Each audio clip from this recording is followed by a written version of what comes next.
कहा जाता है कि हमारा स्वास्थ्य ही हमारा सबसे बड़ा धन है। अपने स्वास्थ्य का ध्यान रखना सबसे ज़्यादा ज़रूरी है।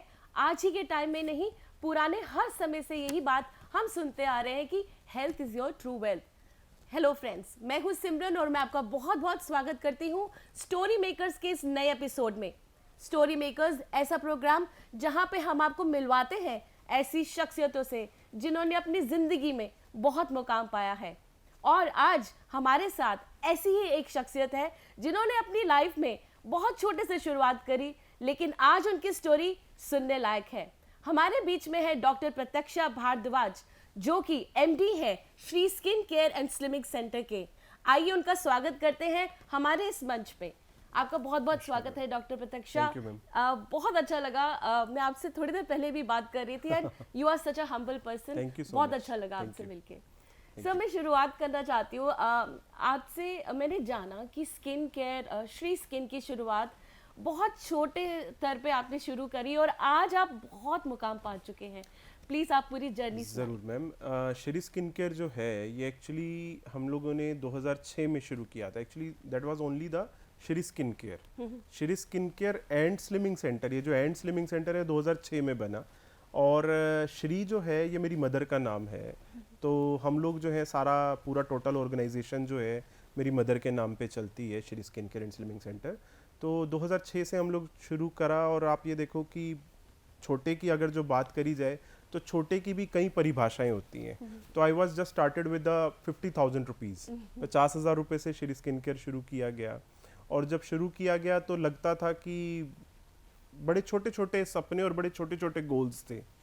अभी क्या है कि वो बड़े हो गए हैं और वो बड़े करने वालों का जो टोटल श्रेय जाता है ना, वो मेरे क्लाइंट्स को जाता है। क्योंकि वो क्लाइंट्स ही होते हैं, वो पेशेंट्स ही होते हैं, वो वेल विशर्स ही होते हैं जो कहीं ना कहीं आपको सपोर्ट करते हैं, जो आपको हमेशा आगे बढ़ने के लिए आपको मोटिवेट करते हैं कि नाउ डू समथिंग बिग, अब कुछ बड़ा करना है। तो वो जो है ना, वो बड़े की सोच में आज हम कहाँ से कहाँ आ गए वो सब आपके सामने ही है। आपकी जर्नी एक्चुअली में बहुत ही सराहनीय वाली बात है। मैं ये जानती हूँ कि आप अपने आप में एक ऐसे एक्सपर्ट हैं, मतलब हमारे देश के जाने माने ऐसे एक्सपर्ट हैं जिन्होंने ओबेसिटी पे बहुत अच्छा काम किया। मतलब आपके रिजल्ट्स बहुत ही क्विक रिजल्ट्स हैं, मतलब हफ्ते में ही लोगों को रिजल्ट्स नज़र आने लगते हैं। और जैसे कि आपकी स्टडी भी बता रही है कि आने वाले वक्त पे ओबेसिटी सबसे ज़्यादा बढ़ चुकी है, 70%। मतलब 2029 तक जैसे हम बात भी कर रहे थे कि ऐसा स्टडी आ चुकी है कि मोस्टली लोग ओबीज होने वाले हैं, चाह के या ना चाह के। एब्सोल्युटली। ये जो ओबेसिटी है ना, ये जो मोटापा, जब बात आती है मोटापे की, तो मोटापा आप ऐसे समझो कि मोटापे से बीमारियां हैं और बीमारियों से मोटापा है। ये कहीं ना कहीं एक ही सिक्के के दो पहलू हैं। तो जब हम लोग बात करते हैं मोटापे की, तो आप ये देखो जैसा भी आपने बोला कि हम लोग लेकर चल रहे हैं कि 2029 2035 तक ऐसी बहुत सारी संभावनाएं और ऐसी बहुत सारी पब्लिशिंग हुई है जिसके अंदर ये चीज़ लिखी गई है कि आने वाले समय में लोग मोटे होंगे, चाहे वो चाहें या ना चाहें। ये जो चाहें या ना चाहें वाला जो शब्द आता है ना, वो क्यों आता है? क्योंकि कहीं ना कहीं वो जो ऑर्गेनाइजेशंस हैं जो स्टडी कर रही हैं, वो जो रिसर्चर्स हैं जो लोगों के ऊपर स्टडी कर रहे हैं, उनके लाइफस्टाइल को स्टडी कर रहे हैं, वो कहीं ना कहीं इस चीज़ को समझ चुके हैं कि लोगों का लाइफस्टाइल ही इतना बुरा हो चुका है कि वो कहीं ना कहीं ना चाहते हुए भी मोटे होंगे ही होंगे। उसका कारण जो आता है ना मैम, उसका जो सबसे बड़ा रीज़न है वो क्या है कि लोग जो रिड्यूस कर रहे हैं अपने आप को, जो लोग अपना वजन घटाना चाहते हैं, वो ओबेसिटी को ना कुछ ऐसा लेकर चलते हैं कि स्विच ऑन किया और डाइटिंग शुरू हो गई, वेट लॉस मेथड शुरू हो गया और आज के लिए स्विच ऑफ कर देता हूँ, कल दोबारा स्विच ऑन करूंगा। यानी कि वेट लॉस शुरू करा सपोज आज से, 4-5 दिन परहेज करे, चलो आज मैं थक गया 4-5 दिन परहेज करते करते, आज कुछ खा लेता हूँ, कल से फिर कर लूंगा परहेज। तो ये चीज समझना जरूरी है कि ओबेसिटी ऐसा नहीं है कि this is not a kind of कि एक कोई कंस्ट्रक्शन चल रही है, 2 कमरे बनाए और रोक दिए आज, परसों से फिर अगले 2 कमरों का काम शुरू हो जाएगा। This is a lifestyle, this is a nature, ये एक प्रकृति है। और प्रकृति को प्रकृति के तरीके से समझना और प्रकृति के साथ खिलवाड़ करे बगैर प्रकृति के साथ चलना जरूरी है। यानी कि ओबेसिटी की जब बात आती है, अगर जो हम लोग उस 2029 या 2035 की जो भविष्यवाणी हो रही है मोटापे को लेकर, अगर जो हम लोग उसे हराना चाहते हैं, तो हमें खुद को समझना होगा, हमें खुद को समझाना होगा कि मुझे लाइफस्टाइल चेंज करना है और अपना लाइफस्टाइल चेंज करके फिर मुझे अपने परिवार का लाइफस्टाइल चेंज करना है। वो कैसे चेंज होगा कि हमें अपनी ईटिंग हैबिट्स में, अपने लाइफस्टाइल में से कहीं ना कहीं जंक फूड या ऐसी जो चीज़ें हैं जो मोटापे को बढ़ाती हैं उन्हें हटाना होगा। बहुत ही खूबसूरत बात यहाँ पे दोस्तों ये बात नोट करने की है कि सबसे पहले जो डॉक्टर प्रत्यक्षा ने बताया कि हमें खुद को ही रिफॉर्म करना है। लाइफस्टाइल डिसऑर्डर्स है, ओबेसिटी बीमारी नहीं है, ये हमारे जीने का तरीका है। एब्सोल्युटली। तो डॉक्टर साहब मैं देखती हूँ आजकल अपने फ्रेंड्स और बहुत लोगों से भी, कुलीग से बात करती हूँ, काफ़ी इन्फ्लुएंसर्स, हेल्थ इन्फ्लुएंसर्स आ गए, काफ़ी फैट डाइट्स हमें आजकल देखने को मिलती हैं। एक तो पहली बात ये रहता है दिमाग में कौन सी डाइट फॉलो करें, हमारे लिए कौन सी डाइट सही रहती है, because every body is different, हर किसी के शरीर बिल्कुल डिफरेंट ठीक बात है। और हम उसको फॉलो भी नहीं कर पाते, मतलब कर लिया थोड़े दिन में, अच्छा अब ये दूसरी डाइट आ गई। सो मैं जानना चाहती हूँ आपके हिसाब से कौन सा परफेक्ट वे है लूज देखो, मैं एक बात मानता हूँ मैम कि हमारे देश में, या मुझे लगता है कि हमारे देश की भी मैं बात ना करूँ, इंसान की एक फितरत है कि they are following with the trend, flow के साथ, भाव के साथ बह गए। आज मैं इस भगवान को मानता हूँ, कल दूसरे को मान लूंगा, कल दूसरे को मानता हूँ, परसों तीसरे को मान लूंगा। तो ऐसे ही कुछ डाइट के साथ हो रहा है। आज मुझे आपने कोई डाइट बताई, आपने कहा कि मैंने रिड्यूस करा है और मैंने ऐसा XYZ कुछ प्रोडक्ट लेके या कोई डाइट लेके रिड्यूस करा है, तो मैं उसे फॉलो करूंगा। 2 दिन होंगे भी नहीं, उसके रिजल्ट्स आए या ना आए, दैट इज ऑल सेकेंडरी, वो तो सब बाद की बात है। मुझे किसी और जानकार ने कुछ और बता दिया, तो मैं क्या करूंगा, हाँ हाँ इसके वाला जानकार ज्यादा ये सही बता रहा है, अब मैं वो फॉलो करूंगा। तो सबसे बड़ी जो चीज है, जब आप मोटापे को कम करने की या वजन घटाने की बात करते हो, तो जैसा आपने कहा कि इस बात को समझना बहुत ज़्यादा ज़रूरी है कि हर आदमी को वज़न घटाने के लिए एक अलग मेथड की ज़रूरत है। अगर जो एक आदमी पानी पी के पतला हो रहा है, तो ऐसा ज़रूरी नहीं कि दूसरा आदमी पानी पी के पतला होगा। एक आदमी भाग के पतला हो रहा है, तो ऐसा ज़रूरी नहीं कि दूसरा आदमी भाग के पतला होगा। हो सकता है कि दूसरे आदमी के घुटने खराब हो और आप उसे भगा दो और पता चले वो और ज़्यादा उसके लिए समस्या हो जाए। हो सकता है कि पानी आप ज़्यादा पीने की बात करो और पेशेंट जो है किडनी पेशेंट हो या उसे ब्लॉटिंग की समस्या हो, पता चले पानी बॉडी के अंदर खड़ा हो जाए। तो आप एक बात को समझो, अपनी सुनो, अपने शरीर को समझो, अपने शरीर को समझने के बाद फिर अपने एक्सपर्ट्स को अपनी पूरी की पूरी डिटेल्स बताओ।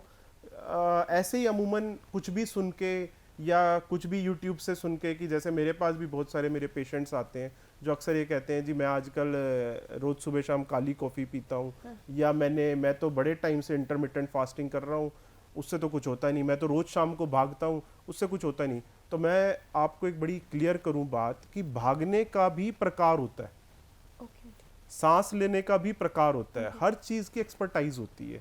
बिना कुछ सोचे समझे किसी भी चीज को फॉलो कर लेना और बिना कुछ सोचे समझे सिर्फ अपने आप को एक्सपर्ट समझ के उस चीज को फॉलो कर लेना, दैट इज टोटली रॉन्ग। वो बिल्कुल एक साफ शब्दों में गलत है। तो इसीलिए जब वजन घटाने की बात आए तो अपने एक्सपर्ट्स से सलाह लो, अपने एक्सपर्ट्स की पूरी बात सुनो। अगर जो वजन नहीं घट रहा तो अपने एक्सपर्ट्स को बताओ कि वजन नहीं घट रहा, जिससे एक्सपर्ट ये डिसाइड करे कि वजन नहीं घट रहा तो क्यों नहीं घट रहा, और उसके लिए आपको अगला हल बताए। बहुत ही बढ़िया। सो दोस्तों, यहाँ पे बहुत ज़रूरी है ये जानना कि हर किसी की अपनी बॉडी टाइप है, और जैसे कि डॉक्टर प्रत्यक्षा ने हमें अभी बताया कि हमें एक्सपर्ट को ज़रूर फॉलो करना चाहिए ताकि हम जान सकें कि हमारी बॉडी को क्या सूट करता है।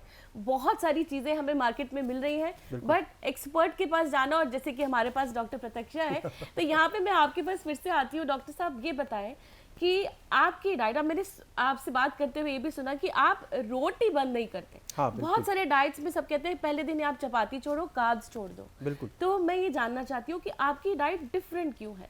डाइट डिफरेंट से ज़्यादा ज़रूरी पता क्या है मैम, कि मरीज़ को समझना।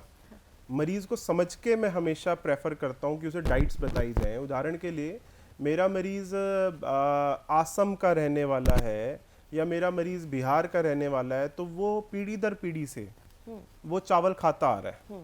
उदाहरण के लिए एक इंडियन को आप out of India, suppose America, USA, आप कनाडा, कहीं भी उसे रहने के लिए छोड़ दो कि भाई अब तेरे को जो है ताउम्र कनाडा ही रहना है, पर उसे क्या चाहिए होगा? रोटी।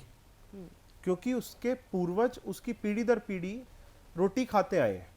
तो इस बात को समझना ज़रूरी है कि ये जो आप रोटी छोड़ने की जो आप ये जो कोशिश करते हो ना, यही सबसे पहला कारण होता है दोबारा मोटापा आने का, या यही सबसे पहला कारण होता है कि आप मकसद में कामयाब ही नहीं हो सकते। एक बात को समझिए कि जब बात वजन घटाने की आती है तो पहली बात तो भूखा नहीं रहना।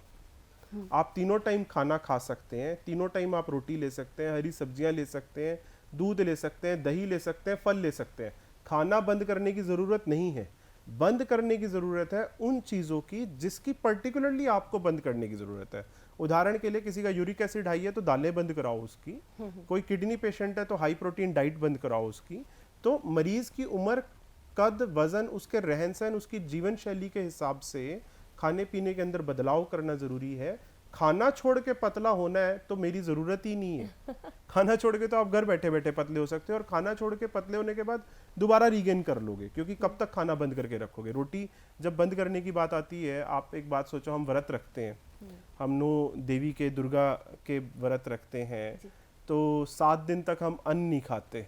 7 दिन तक अन्न ना खाने के बाद हमें लगता है, मैं आपको बताऊं, मेरे तो मोस्ट ऑफ द क्लाइंट्स ये सोचते हैं कि डॉक्टर साहब मैंने 7 दिन व्रत करे और मैं तो पतला नहीं हुआ। 7 दिन क्योंकि आलू खाया। आलू खा रहे हैं, तले हुए चिप्स खा रहे हैं, मूंगफली खा रहे हैं, मीठे लड्डू खा रहे हैं, ये सोच के कि हम तो व्रत पे, अब भूखे हैं, रोटी नहीं खा रहे तो कुछ भी खाओ। तो इसीलिए बेहतर है कि कुछ भी खाने से रोटी खा लो, ज़्यादा बेहतर है कि आपको ये रहे मेंटली कि मैंने रोटी खा रखी है, मेरा पेट भरा हुआ है, अब मुझे कुछ और खाने की ज़रूरत नहीं है। तो डाइट्स को समझना ज़रूरी है। एक्चुअली क्या है कि हम लोग टेस्ट के चक्कर में ना कई बार इतने आगे निकल जाते हैं। एक एग्जांपल देता हूँ मैं आपको, अभी कुछ दिन पहले का एक पेशेंट मेरे को कहने लगी, डॉक्टर साहब मैंने बिल्कुल स्प्रे करा। एक तो ना एलिगेंसी, खाना पकाने की इतनी ज़बरदस्त एलिगेंसी होती है कि उसमें लगता ही नहीं कि फैट आ रहा है। स्प्रे करके तेल डाला, फिर थोड़ा सा उसमें खाने की चीज़ डाली, बहुत हल्का सा मक्खन डाला, हल्का सा तड़का लगाया। डॉक्टर साहब मैं तो खाता ही नहीं हूँ, मैं बहुत थोड़ा खाता हूँ, और वही जो थोड़ा खाने वाला है वही सबसे ज़्यादा मोटा होता है। तो यानी कि ये बात समझिए कि जो आप थोड़ा खा रहे हैं, जो आप ये हल्का हल्का बता के, जो आपकी थोड़ा सा मक्खन, थोड़ा सा चीज़, थोड़ा सा घी खा रहे हैं, कहीं ना कहीं जाने अनजाने में आप ऐसी कोई गलती कर रहे हैं जो मोटापा दे रही है, और उस गलती को वक्त रहते समझ लो और संभाल लो। ऐसा ना हो कि मोटापा बहुत ज़्यादा बढ़ जाए और हम इसी गलत फहमी में रहे, हम तो कुछ खाते ही नहीं है। ये चीज़ है। बहुत ही सही बात यहाँ पे पता चली। दोस्तों कितनी अच्छी बात डॉक्टर साहब ने बताई हमें कि ये रोटी हमें छोड़नी नहीं है। डेफिनेटली हमें अपनी बॉडी टाइप देखते हुए हमें क्या छोड़ के फ़ायदा हो सकता है उस चीज़ का ध्यान रखना है। और चलते हैं हमारे आखिरी सवाल पे। डॉक्टर साहब जाते जाते मैं ये पूछना चाहती हूँ कि आपकी एक एडवाइस हमारे जितने भी व्यूअर्स हैं, जितनी भी हमारी लाखों करोड़ों की जनता इस समय आपको देख रही है, मैं चाहती हूँ उनके लिए एक एडवाइस, क्योंकि आपने कहा कि एक लाइफस्टाइल डिसऑर्डर है, तो इस डिसऑर्डर को किस तरह से मैनेज करके हम ठीक देखिए, रह सकते मैं वेट लॉस जो है लाइफस्टाइल डिसऑर्डर तो है ही है, और जो सबसे बड़ी चीज़ है ना वो क्या है कि हमें खुद को, जैसा मैंने आपको पहले बोला, खुद को समझना ज़रूरी है कि मैं क्या कर रहा हूँ। देखो मैं आपको एक और एग्जांपल देता हूँ। अभी अक्सर क्लाइंट्स हमारे क्या करते हैं कि जी मेरे घर में 3 सदस्य हैं, या मेरे घर में 4 लोग हैं या 3 लोग हैं, और मेरे बेटे को राजमा पसंद है, मेरे बेटे को नॉनवेज पसंद है, तो मैं क्या करती हूँ कि मैं उसके लिए राजमा बनाती हूँ, मैं सिर्फ तरी तरी खा लेती हूँ। मैं नॉनवेज बनाती हूँ तो सिर्फ तरी तरी खा लेती हूँ। तो ये जो गलत फहमियाँ है ना, देखो जैसे उम्र के हिसाब से कपड़े होते हैं, उम्र के हिसाब से छोटा बच्चा है, मान लो 6 साल का बच्चा है, 10 साल का बच्चा है, वो छोटी कुर्सी पे बैठ जाएगा। आप और मैं नहीं बैठ सकते। हम अपनी उम्र के हिसाब से अपने लिए कुर्सी रखेंगे, अपनी उम्र के हिसाब से कपड़े रखेंगे, तो उसी हिसाब से अपनी उम्र के हिसाब से खाना पीना भी रखना ज़रूरी है। ऐसा नहीं होता कि छोटा बच्चा कैंडी खा रहा है, चॉकलेट खा रहा है या कोई टॉफ़ी खा रहा है तो बुजुर्ग भी वही कैंडी, चॉकलेट या टॉफ़ी खाएगा। और ऐसा भी नहीं होता कि बड़ा बुजुर्ग मेथी का पाउडर खा रहा है या त्रिफला खा रहा है, कायम चूर्ण खा रहा है, या कोई हो सकता है अपनी बीमारी की गोली खा रहा है, तो ठीक है अभी तो घर में सबके लिए गोली आ ही रही है क्योंकि बाबा जी ने गोली खानी होती है तो हम सब भी खा लेते हैं। ऐसा नहीं करते ना जी। तो ऐसा जब हम लोग दवाइयों के मामले में नहीं करते तो हमें उम्र के हिसाब से खाने पीने के प्रकार को समझना बहुत ज़्यादा ज़रूरी है। अगर जो आपकी उम्र ज़्यादा है, कोई मेडिकल प्रॉब्लम है, तो उस चीज़ को समझ के अपने खाने पीने में बदलाव करो, जिससे ऐसा ना हो कि ओबेसिटी बढ़ती जाए।